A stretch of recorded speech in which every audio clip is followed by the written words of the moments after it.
Hello प्यारे बच्चे, कैसे हैं आप सभी। आई होप कि आप सभी बहुत ही अच्छे होंगे, बहुत ही एनर्जेटिक होंगे और बहुत ही कुशल मंगल होंगे, है ना।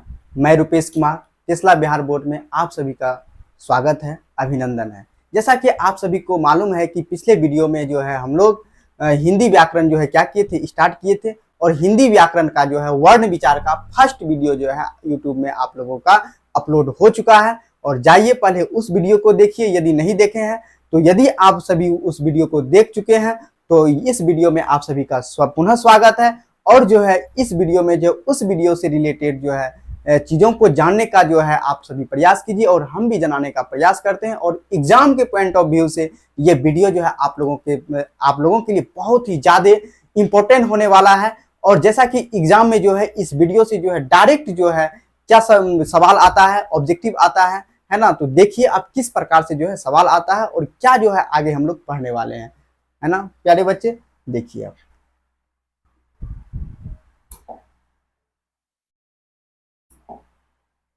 जैसा कि हम लोग जो है हिंदी व्याकरण में जो है ना चैप्टर वर्ण विचार का जो है आज पार्ट 2 का जो है क्या है वीडियो है ना।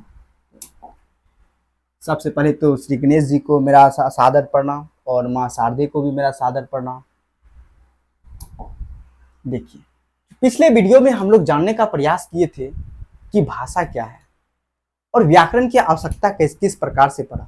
और व्याकरण को जानने के लिए सबसे पहले क्या पढ़ना जरूरी है, जैसे कि वर्ण विचार पढ़ना जरूरी है। तो वर्ण क्या है प्यारे बच्चे, और वर्ण के जो है कितने भेद हैं, वर्णमाला क्या है, वर्णों की संख्या कितनी है, ये सभी बातों को हम लोग जो है पिछले वीडियो में क्या कर चुके हैं, पढ़ चुके हैं। तो देखते हैं इस वीडियो में जो है जो हम लोग मुख्य रूप से जो है स्वर वर्ण का जो है चर्चा करने वाले हैं। और जो है वृहद पैमाने पर जो है एक अच्छे कंटेंट के साथ स्वर वर्ण को क्या करने वाले हैं, पढ़ने वाले हैं। देखिए प्यारे बच्चे, तो यहाँ पे सबसे पहले हम लोग समझेंगे क्या परिभाषा। सबसे पहले जानेंगे कि परिभाषा क्या है। स्वर वर्ण बोलेंगे किसको, तो स्वर वर्ण उसे कहा जाता है जिसका उच्चारण बिना किसी दूसरे वर्ण की सहायता से होता है। स्वर वर्ण उसे कहेंगे कि जिनका उच्चारण जो है बिना किसी दूसरे वर्ण की सहायता से बोली जाती हो, तो उसे ही हम लोग क्या कहेंगे प्यारे बच्चे, स्वर वर्ण कहेंगे। उसे ही क्या कहेंगे, स्वर वर्ण कहेंगे। और स्वर वर्णों की संख्या जो है इसमें कितनी है, 11 है। स्वर वर्णों की संख्या कितनी है, 11 है। जैसे कि हम लोग यदि हम लोग बात करें प्यारे बच्चे अ की ही, है ना। अ क्या है, अ एक जो है आपका स्वर वर्ण है। अ क्या है आपका, एक स्वर वर्ण है। और अ को बोलने के लिए किसी अन्य वर्ण की सहायता नहीं ली जाती है ना, जैसे कि आप लोग सभी को मालूम है। इसीलिए जो अ जो है आपका क्या है, अ जो है आपका स्वर वर्ण है। इसीलिए आपका अ क्या है, अ जो है स्वर वर्ण है। जैसे कि बात करें आ, यदि आ की ही भी बात करें तो आ जो बोलने के लिए हम लोग किसी दूसरे वर्ण की सहायता नहीं लेते हैं, है ना।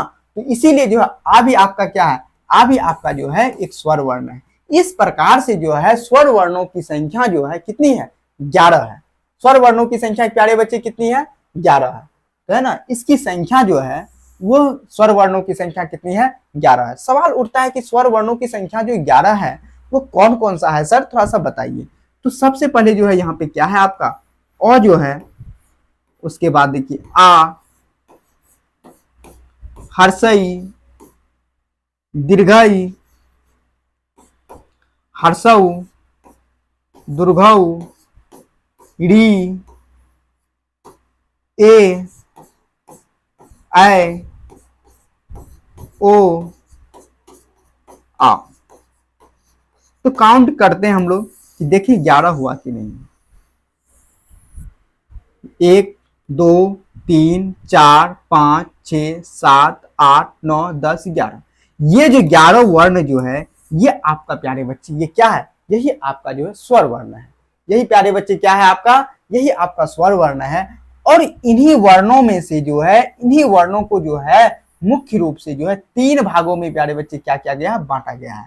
जैसे कि यहाँ पे दिया हुआ है स्वर वर्णों को जो है कितने भागों में बांटा गया है, स्वर वर्णों को जो है 3 भागों में बांटा गया है। सबसे पहला जो है हर्षु है, उसके बाद दीर्घ है, उसके बाद क्या है, प्लुत है। तो सवाल आएगा कि स्वर वर्णों की संख्या कितनी है। तो स्वर वर्णों की संख्या यदि पूछा जाए तो स्वर वर्णों की संख्या प्यारे बच्चे कितनी है, 11 है।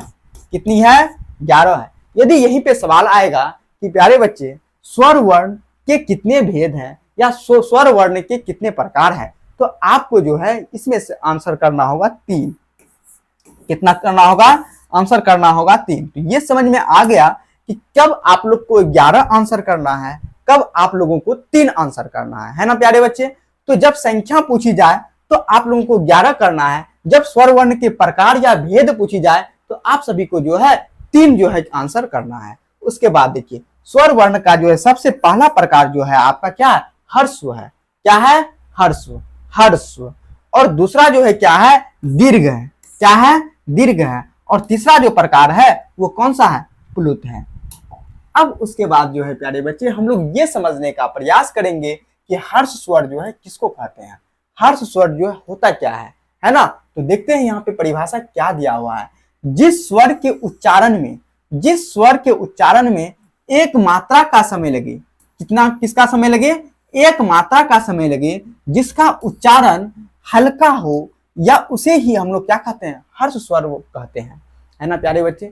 मतलब कि जिसका उच्चारण जो है करने में हम लोगों को एक मात्रा का जो है प्रयोग हो। कितने मात्रा का? एक मात्रा का प्रयोग हो, जिसका उच्चारण में हम लोग एक मात्रा का प्रयोग करें और उच्चारण जो हो वो जल्दी हो जाए। एक मात्रा का प्रयोग करें और उच्चारण कैसा हो? जल्दी हो जाए। उसी को हम लोग प्यारे बच्चे क्या कहेंगे? हम लोग स्वर वर्ण हर्ष स्वर कहेंगे। क्या कहेंगे? हर्ष स्वर कहेंगे। तो फिर से आप लोग सुन लीजिए थोड़ा सा। जिनका उच्चारण जो है एक मात्रा का हो और जो है उसे जल्दी बोला जाए तो उसे ही हम लोग क्या कहेंगे? हर्ष स्वर कहेंगे। और जो देखिए प्यारे बच्चे हर्ष स्वर को ही हम लोग क्या कहेंगे? मूल स्वर कहेंगे। सवाल आता है बहुत सारी बार जो है सवाल आपका आया है कि निम्नलिखित में से मूल स्वर किसे कहेंगे। तो उसमें जो है मूल स्वर जो कहेंगे वो हर्ष को क्या कहेंगे? मूल स्वर कहेंगे प्यारे बच्चे। हर्ष को क्या कहेंगे? मूल स्वर कहेंगे। और देखिए उसके बाद इसकी संख्या जो है वो कितनी है? इसकी संख्या 4 है। अ है, हर्षई है, हर्षऊ है और री है। तो सवाल उठता है कि हर्ष स्वर की संख्या कितनी है? तो हर्ष स्वर की संख्या 4 है। कौन कौन सा है? अ है, हर्षई है, हर्षऊ है और री है। अ है, हर्षई है, हर्षऊ है और री है। बहुत बार सवाल में ये आपका आ जाएगा प्यारे बच्चे कि इनमें से कौन हर्ष स्वर नहीं है। तो वहां पे जो है हर्ष स्वर नहीं पहचानने के लिए आप लोगों को ये 4 हर्ष स्वर जो है क्या होनी चाहिए? मालूम होने चाहिए। तब तो आप लोगों को मालूम होगा कि उनमें से कौन हर्ष स्वर नहीं है। जैसे कि हम भी आप लोगों के लिए जो है जब ये वर्ण विचार कंप्लीट हो जाएगा, एक जो है हम लोग ऑब्जेक्टिव का सेशन लेके आएंगे, तो उसमें ये आपको दिखाया जाएगा कि किस प्रकार से सवाल आता है और किस प्रकार से सवाल बनता है।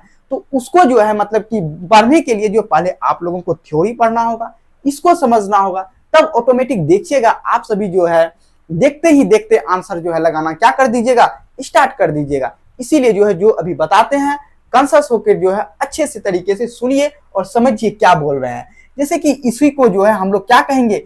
इसी चारों को प्यारे बच्चे हम लोग कहते हैं हर्ष स्वर, इसी चारों को हम लोग कहते हैं मूल स्वर।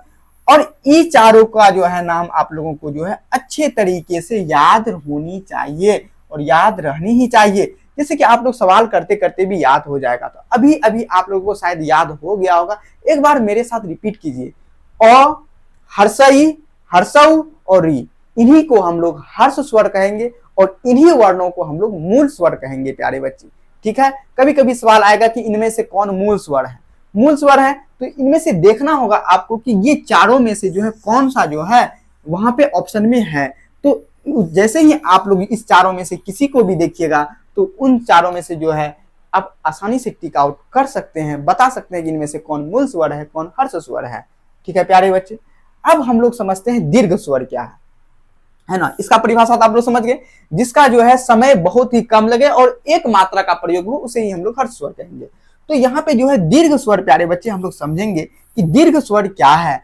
तो दीर्घ स्वर जिस स्वर वर्ण के उच्चारण में हर्ष से दुगुना समय लगे, हर्ष से दुगुना समय लगे उसे ही हम लोग दीर्घ स्वर कहते हैं। दीर्घ स्वर के उच्चारण में हर्ष से लगभग दोगुना समय लगता है। दीर्घ स्वरों का उच्चारण हर्ष की अपेक्षा लंबा और ऊंचा होता है, उसे ही हम लोग क्या कहेंगे प्यारे बच्चे? उसे ही हम लोग दीर्घ स्वर कहेंगे। यदि मोटे तौर पर यदि हम लोग समझने का प्रयास करें, हर्ष का उच्चारण जल्दी हो जाता है और दीर्घ का उच्चारण जो है क्या होता है? लेट से होता है। दीर्घ का उच्चारण कैसे होता है प्यारे बच्चे? लेट से होता है। जैसे हम लोग बोलते हैं मछली, है ना, देखिए दीर्घई का प्रयोग हुआ तो वहां पे जो है वहां पे लेट लगा, वहां पे लेट जो लगा प्यारे बच्चे, वो जो लेट लगा तो वह जो है आपका दीर्घ स्वर के अंतर्गत आएगा। और जो जहां पे जल्दी हो जाता है, जिसका उच्चारण तुरंत हो जाता है, वो हर्ष स्वर होता है। वो कौन सा होता है? हर्ष स्वर होता है। जिसका उच्चारण जल्दी हो जाता है वो हर्ष स्वर, और जिसका उच्चारण लेट से होता है, देरी से होता है, उसे हम लोग दीर्घ स्वर कहते हैं, है ना। अब जो है यहाँ पे तो हर्ष स्वर का हम लोग संख्या तो समझ में आ गया कि हर्ष स्वर बोले या मूल स्वर बोले, उसकी संख्या 4 है प्यारे बच्चे। और यहीं पे जो है और दीर्घ स्वर की संख्या की बात करें तो दीर्घ स्वर वर्णों की संख्या कितनी है? 7 है। दीर्घ स्वर वर्णों की संख्या कितनी है? 7 है। क्योंकि हम आपको बताए कि जो है टोटल स्वर वर्णों की संख्या जो है प्यारे बच्चे वो कितनी है? वो 11 है। 11 में से 4 आपका जो है स्वर, 4 जो है आपका हर्ष स्वर है, जिसे हम लोग मूल स्वर भी कहते हैं। और उसके बाद जो है दीर्घ स्वर वर्णों की संख्या की बात करें तो इनकी संख्या जो है टोटल कितनी है? टोटल जो है 7 है। कुल जो है 7 है। 7 में कौन कौन है प्यारे बच्चे? तो आ है, दीर्घई है, दुर्घऊ है, ए है, आय है, ओ है और आव है ना। काउंट भी एक बार कर लेते हैं। 1 2 3 4 5 6 7। ये 7 जो है प्यारे बच्चे, ये जो है 7 जो है अपना क्या है? अपना दीर्घ स्वर है। सवाल उठ रहा है कि सर आप अभी अभी बताए कि स्वर को जो है स्वर वर्णों को 3 भागों में बांटा गया है, वो हर्ष, दीर्घ और प्लुत। आप जो है बोले ये भी बात बताए कि स्वर वर्णों की टोटल संख्या जो है 11 है, लेकिन आप अभी अभी जस्ट जो है हर्ष स्वर की संख्या 4 बता रहे हैं और दीर्घ स्वर की संख्या 7 बता रहे हैं। इस तौर तरीके से तो 11 जो है स्वर वर्णों की संख्या कंप्लीट हो जाती है। फिर जो है प्लुत के जो है किसको बोलेंगे और प्लुत में जो है कितनी मतलब की वर्ण है, कौन कौन से वर्ण है, उनको समझने का प्रयास करेंगे। तो आपके मन में ये तो सवाल तो कूद रहा होगा, और जैसे कि जो है उस सवाल जो कूद रहा है वो सवालों को कूदने दीजिए और जो है देखिए कि अब जो किस प्रकार से आप प्लुत स्वर को जान पाते हैं प्यारे बच्चे। तो ये आपको जो अच्छे तरीके से भली भांति जो है हर्ष स्वर और दीर्घ स्वर जो है आप सभी को जो है मालूम हो गया होगा। और आपके मन में जो सवाल आ रहा है, अब देखते हैं उस सवालों का सलूशन क्या है प्यारे बच्चे। देखिए अब जो है जैसे कि हम अभी अभी बताए कि स्वर वर्णों की संख्या जो है 11 है और इसके प्रकार जो है वो 3 है। 3 में जो है ये पहला जो है हम लोग हर्ष स्वर पढ़े, दीर्घ स्वर पढ़े और उसके बाद जो है हम लोग प्लुत स्वर पढ़ने का क्या करेंगे? प्रयास करेंगे और देखेंगे कि प्लुत स्वर किसको बोलेंगे। ठीक है प्यारे बच्चे, देखिए जिस स्वर वर्णों के उच्चारण में 3 मात्राओं का या हर्ष की अपेक्षा तिगुना समय लगे उसे हम लोग प्लुत वर्ण कहा जाता है। इस तरह के स्वरों का व्यवहार पुकारने या चिल्लाने में अधिक होता है। जैसे हे राम, ओम पुकारते समय जिसको लंबा किया जाए ना, लंबा खींचा जाए, तो इसका उपयोग अधिक जो है नाटक में होता है। मिला जुला के यदि हम लोग प्लुत स्वर को यदि हम लोग समझने का प्रयास करें प्यारे बच्चे, प्लुत स्वर वर्ण उसे कहेंगे जिसको लंबा खींचा जाए, जिसे लंबे तरीके से बोला जाए, 3 मात्राओं का प्रयोग हो, उसे ही हम लोग प्यारे बच्चे प्लुत स्वर कहेंगे। जैसे हे राम, है ना, ओम, है ना, इस प्रकार के जो है शब्दों का प्रयोग हम लोग अत्यधिक जो है नाटक में हम लोग सुनने को मिलता है ना। आप सभी भी शायद रामायण देखे ही होंगे, है ना। रामायण के अलावा जो और भी कई जो है नाटक देखे होंगे आप लोग। तो उसमें जो है जैसे कि राजा दशरथ बोलते हैं हे राम, है ना। इस राम में जो है इस लंबा जो रॉ के बाद जो लंबा खींचा जाता है प्यारे बच्चे, वही जो है आपका क्या है? वही आपका प्लुत वर्ण है। जैसे कि यदि इसको लिखने का यदि प्यारे बच्चे प्रयास करें हम लोग, हे राम, जैसे कि हम लोग यहाँ पे बोलते हैं हे राम, है ना, इस प्रकार से अ का प्रयोग होता है ना। तो यहाँ पे जो है लंबा खींचा जा रहा है, बोल रहे हैं ना हे राम, जैसे ओम ही बोल रहे हैं। तो देखिए यहाँ पे जैसे कि इसको ओम को ही बोले ऐसे ऐसे, है ना। देखिए ओम भी जो है लंबा खींचा जा रहा है, ओम, है ना, ओम। इस प्रकार से जो है इसी को हम लोग क्या बोलेंगे? प्लुत वर्ण बोलेंगे। इसकी कोई संख्या नहीं होती है। ये जो है जब यदि लंबा खींचा जाए बहुत अत्यधिक तरीके से, तो उसी को हम लोग जो है प्लुत वर्ण कहेंगे। बस प्लुत वर्ण जो है यही था। अब हम लोग तो ये तो समझ गए कि स्वर वर्णों की संख्या 3, हर्ष, दीर्घ और प्लुत। हर्ष भी आप लोग जो है भली भांति अच्छे तरीके से समझ में आ गया, दीर्घ भी समझ में आ गया और प्लुत भी तो अच्छे तरीके से समझ में आ गया। लेकिन सवाल उठता है कि अभी भी जो है कंप्लीट आपका स्वर वर्ण कंप्लीट नहीं हुआ है। फिर क्या बच गया सर? देखिए अब क्या बच गया आपका। अब जो है यहाँ पे बच गया अनुनासिक स्वर, है ना। जैसे कि आप सभी को मालूम होगा कि नाक के बल पे, जैसे कि बोलने से ही लगता है अनुनासिक, नासिक, नासिक मतलब क्या होता है? नासिका, नाक, है ना। तो इसका मतलब यह हुआ कि नाक के बल पर जो बोला जाता है उसी वर्णों को हम लोग क्या कहेंगे प्यारे बच्चे? स्वर वर्ण कहेंगे। देखते हैं यहाँ पे क्या परिभाषा दिया हुआ है। देखिए, जब स्वर वर्णों का उच्चारण नाक से किया जाता है तो उसे ही जो है अनुनासिक स्वर वर्ण कहते हैं। जैसे कि आंगन, क्या बोलते हैं प्यारे बच्चे? आंगन, आंगन बोलते हैं, अंधेरा बोलते हैं, उंगली बोलते हैं, दांत बोलते हैं, गांव बोलते हैं, है ना। इस प्रकार से जो है, इस प्रकार के जो है मतलब कि शब्द में जो है किसका प्रयोग होता है? अनुनासिक स्वर का प्रयोग होता है। जैसे कि हम लोग बोलते हैं, देखिए इसमें जो है ओ अंश हुआ, ये जो है आपका अंग जो है ये भी आपके नाक के बलबूते पर बोला जाता है। ये क्या है? अनुनासिक है। और उसके बाद जो है ये चंद्र बिंदु जो है, ये चंद्र बिंदु जो है ये जो बोला जाता है ये भी आपके नाक के बलबूते पर बोला जाता है। ये भी क्या है? आपका अनुनासिक में आ जाएगा, है ना प्यारे बच्चे। तो इस प्रकार के वर्ण में जो है जब जहां पे चंद्र बिंदु का प्रयोग हो, किसका प्रयोग हो? चंद्र बिंदु का प्रयोग हो, अंशुकार का प्रयोग हो, उसी को हम लोग क्या कहेंगे? अनुनासिक स्वर कहेंगे, है ना। सिंपल तौर तरीके से यदि समझने का प्रयास करें, अनुनासिक स्वर उसे कहेंगे जो नाक के बल पे बोला जाए, नाक के बल पर बोला जाए उसे ही जो है अनुनासिक स्वर कहेंगे। सवाल इसमें आएगा कि इनमें से कौन अनुनासिक स्वर का जो है क्या है? उदाहरण है। तो उसमें जो है आप तुरंत जो है यदि अंशुकार और चंद्र बिंदु देखिएगा तो उसको टिक आउट कर दीजिएगा प्यारे बच्चे, वही आपका जो है अनुनासिक स्वर का उदाहरण होगा। यहाँ तक क्लियर है प्यारे बच्चे। अब जो है उसके बाद हम लोग और एक चीज समझने का प्रयास करेंगे, वह है आपका संयुक्त स्वर। जैसे कि नाम से ही पता चलता है प्यारे बच्चे, संयुक्त स्वर।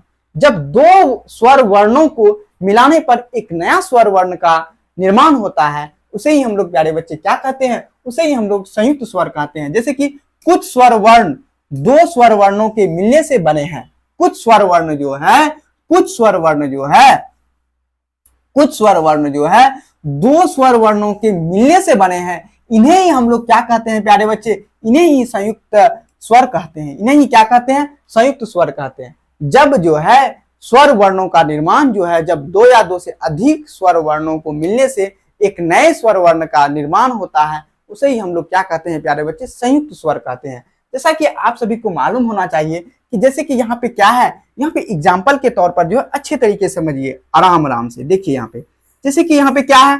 ओ है ना। हम लोग जानते हैं प्यारे बच्चे ये ओ क्या है? आपका स्वर वर्ण है। और उसके बाद ओ के बाद जो है हर्षई को मिलाने पर जो है आपका जो है किसका निर्माण होता है? आपका जो है प्यारे बच्चे ए का निर्माण होता है।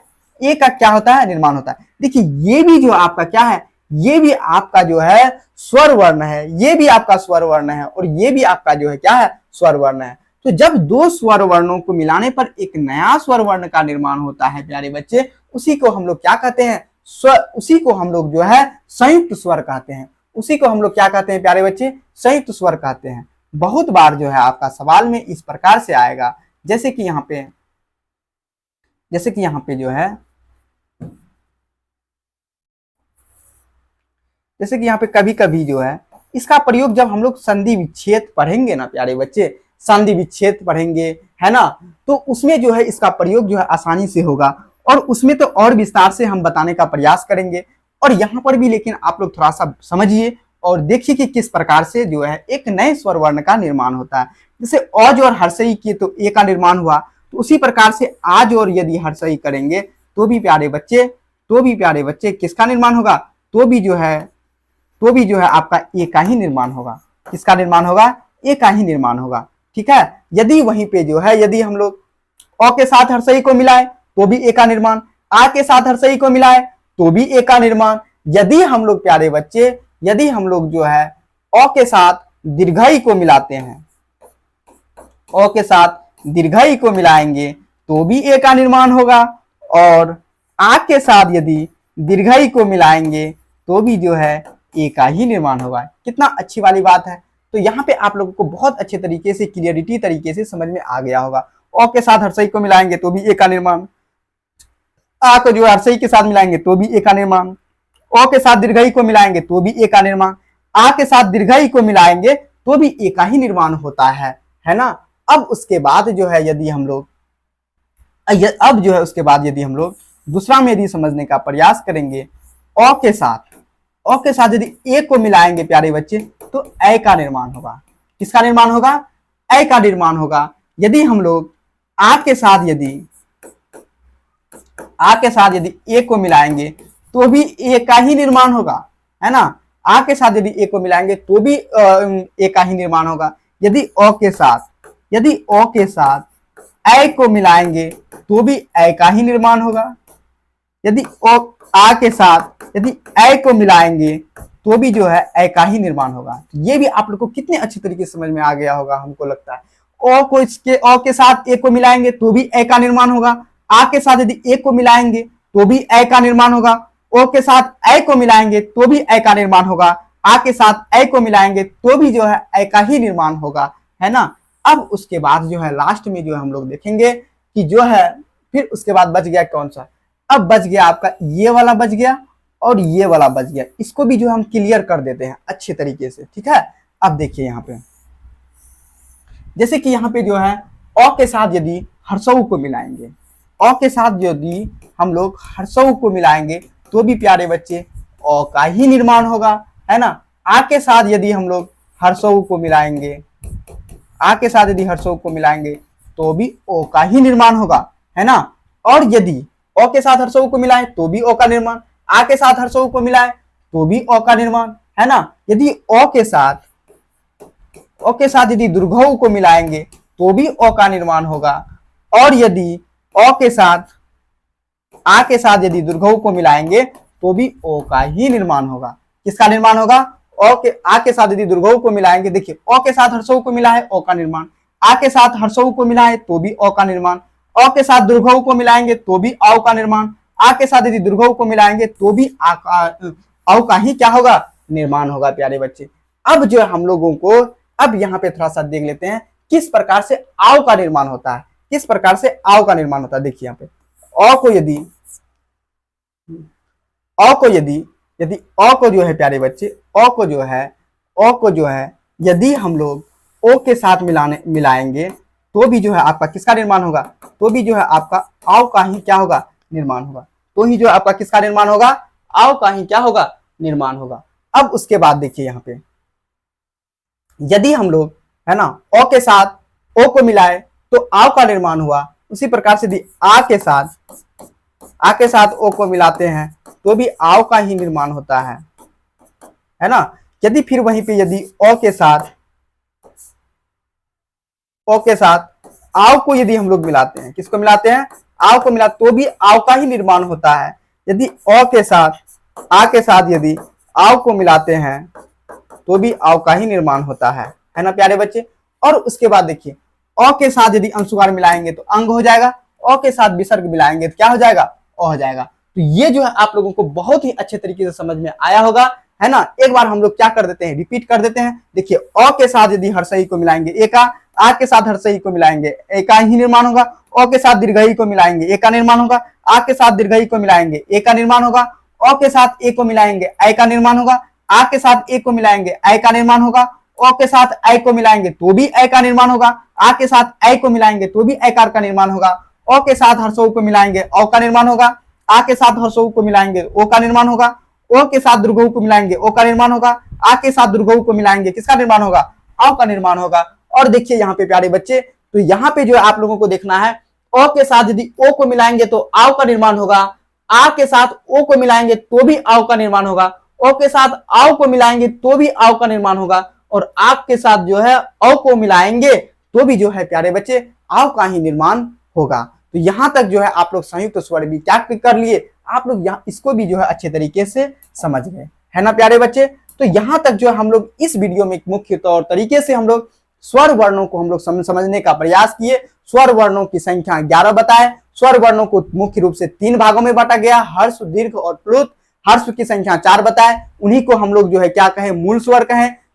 और उसके बाद दीर्घ की संख्या हम लोग 7 बताए, और उसके बाद जो है प्लुत जो है उसको कहेंगे जिसे लंबा खींचा जाए, अनुनासिक जिसे नाक के बल पर बोला जाए, संयुक्त स्वर उसको बनेंगे जो जब 2 स्वर को मिलाने पर एक नया स्वर वर्णों का निर्माण हो, उसे ही हम लोग क्या कहेंगे, संयुक्त स्वर कहेंगे। मोटे तौर तरीके से बृहत पैमाने पर अच्छे तरीके से और जो है बहुत बेहतर कंटेंट के साथ आपको ये बताए हैं, और यहां से जो है आपका एग्जाम में जो क्वेश्चन बनता ही बनता है। और इसको अच्छे तरीके से पढ़िए, और जो है आपको जो है टेलीग्राम के माध्यम से, व्हाट्सएप के माध्यम से इस जो है पीडीएफ को भी प्रोवाइड किया जाएगा। इसके लिए आप लोग को थोड़ा सा भी चिंता नहीं करने की बात है, और सही तरीके से मन लगा के अच्छे तरीके से पढ़िए। और यहां तक वीडियो देखने के लिए आप सभी को thanks for watching this video. और यदि आप लोगों को ये वीडियो जो है बहुत ही ज्यादा यदि हेल्पफुल, थोड़ा सा भी हेल्पफुल लगा हो, और आपके जो है तैयारी में यदि जान आया हो, तो उसमें जो है लाइक कीजिए और कमेंट कीजिए कि जो है किस प्रकार से जो है और थोड़ा सा क्लियर किया जाए। यदि आपके मन में कोई डाउट रह जाता है तो वो भी सवालों का जो है जवाब आपको मिलेगा, वो भी सवाल आप जो है कमेंट के माध्यम से कर सकते हैं। यदि बहुत ही अच्छा लगा तो अच्छा लिखिए, है ना। जैसा भी आपको जो है आप अपना फीडबैक देना बिल्कुल भी नहीं भूलिए कमेंट के माध्यम से, और अपने यार और दोस्तों में जो है इसको शेयर भी कीजिए। और जो है नेक्स्ट वीडियो वर्ण विचार का पाने के लिए आप लोगों को क्या करना है, सब्सक्राइब करना है प्यारे बच्चे। तो यहीं तक जो है ये वर्ण विचार का पार्ट 2 वीडियो था। तो जय हिंद प्यारे बच्चे, और नेक्स्ट वीडियो के लिए आप लोग थोड़ा सा वेट कीजिए।